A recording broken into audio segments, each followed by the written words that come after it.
बहुत समय पहले की बात है। हिमालय की ऊंची ऊंची पहाड़ियों के बीच बादलों को छूती चोटियों के पास एक महान ज्ञानी पंडित जी रहते थे।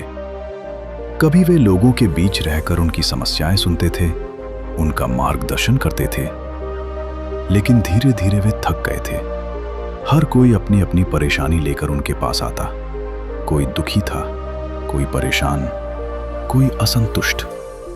और एक दिन उन्होंने सोचा, अब मुझे थोड़ा शांति चाहिए। ईश्वर के पास बैठकर खुद को समझना है। इसलिए वे सब कुछ छोड़कर एक छोटी सी कुटिया में पहाड़ों के बीच एकांत में रहने लगे। लेकिन उनकी प्रसिद्धि इतनी थी कि लोग उन्हें ढूंढ ही लेते थे। कठिन रास्ते, ऊबड़ खाबड़ पगडंडियां, तेज बहती नदियां, इन सब को पार करके भी लोग उनके पास पहुंच ही जाते, क्योंकि उन्हें विश्वास था ये विद्वान पंडित जी हमारी हर समस्या का समाधान कर सकते हैं। एक दिन कुछ लोग बहुत मेहनत करके उनकी कुटिया तक पहुंचे। पंडित जी ने उन्हें देखा, मुस्कुराए और कहा, आप लोग थोड़ा इंतजार करें। एक दिन बीता, फिर दूसरा, फिर तीसरा। अब वहां बहुत सारे लोग इकट्ठा हो चुके थे। जगह कम पड़ने लगी थी और हर किसी के मन में बस एक ही बात थी, आज हमें अपनी समस्या का समाधान मिल जाएगा।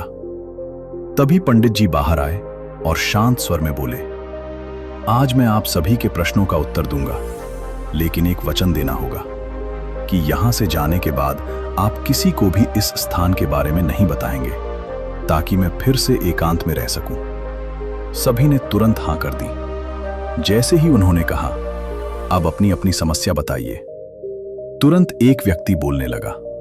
लेकिन उसने अभी कुछ ही शब्द कहे थे कि बीच में किसी और ने अपनी बात शुरू कर दी। फिर तीसरा, फिर चौथा। कुछ ही पलों में वहां का माहौल ऐसा हो गया जैसे कोई बाजार लगा हो।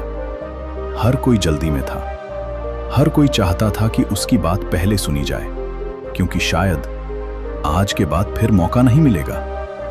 आवाजें बढ़ती गईं, लोगों में बेचैनी बढ़ती गई। आखिरकार पंडित जी को ऊंची आवाज में कहना पड़ा, कृपया शांत हो जाइए। उनकी आवाज में न गुस्सा था, न कठोरता, बस एक गहरी समझ थी। उन्होंने कहा, आप सभी अपनी अपनी समस्या एक कागज पर लिखकर मुझे दे दीजिए। सबने वैसा ही किया। किसी ने बीमारी लिखी, किसी ने पैसों की कमी, किसी ने रिश्तों की उलझन, किसी ने अकेलापन। हर पर्ची के पीछे एक कहानी थी, एक दर्द था, एक अधूरी उम्मीद थी। पंडित जी ने सभी पर्चियां एक टोकरी में डाल दी और उन्हें अच्छे से मिला दिया। फिर बोले, अब इस टोकरी को एक दूसरे के पास घुमाइए।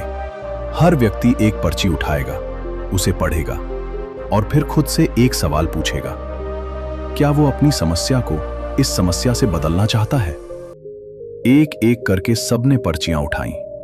एक व्यक्ति ने पढ़ा और चौंक गया। दूसरे की आंखें फैल गईं। किसी के चेहरे पर सन्नाटा छा गया। अब उन्हें पहली बार एहसास हुआ कि दूसरों के जीवन में कितना दर्द है, जिसे हम दूर से देखकर नहीं समझ पाते। कुछ देर पहले जो लोग अपनी समस्या को सबसे बड़ी मान रहे थे, अब वे चुप थे। थोड़ी देर बाद एक एक करके सबने वही पर्ची वापस रख दी। किसी ने भी अपनी समस्या बदलने की इच्छा नहीं जताई। हर किसी के मन में बस एक ही बात थी, मेरी समस्या शायद इतनी बड़ी नहीं है जितनी मुझे लगती थी। कुछ समय बाद सभी लोग अपनी अपनी पर्ची लेकर वापस लौटने लगे, लेकिन अब उनके चेहरे बदले हुए थे। पहले जहां चिंता थी, वहां अब एक हल्की सी मुस्कान थी। पहले जहां बोझ था, वहां अब थोड़ा सुकून था। दोस्तों, ऐसा कौन है जिसके जीवन में कोई समस्या नहीं है? हर किसी के पास कुछ न कुछ को लेकर समस्या तो है ही। किसी के पास स्वास्थ्य की चिंता, किसी के पास पैसों की, किसी के पास रिश्तों की। लेकिन सच ये है, हम अपनी समस्या को सबसे बड़ी मान लेते हैं, क्योंकि हम सिर्फ अपनी कहानी जानते हैं। अगर हमें दूसरों की पूरी कहानी दिख जाए, तो शायद हम अपनी परेशानी को उतना भारी महसूस ही ना करें।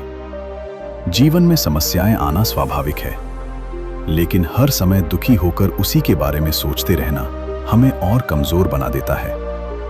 इससे बेहतर है कि हम अपना ध्यान समाधान पर लगाएं और जो हमारे पास है उसके लिए आभारी रहें, क्योंकि सच में इस दुनिया में ऐसे लोग भी हैं जिनकी समस्याओं के सामने हमारी समस्या बहुत छोटी लगती है। अंत में बस इतना कहूंगा कि ईश्वर ने जो दिया है उसे स्वीकार करिए, थोड़ा मुस्कुराइए, थोड़ा शुक्र मनाइए। मिलते हैं एक और नई कहानी के साथ। धन्यवाद।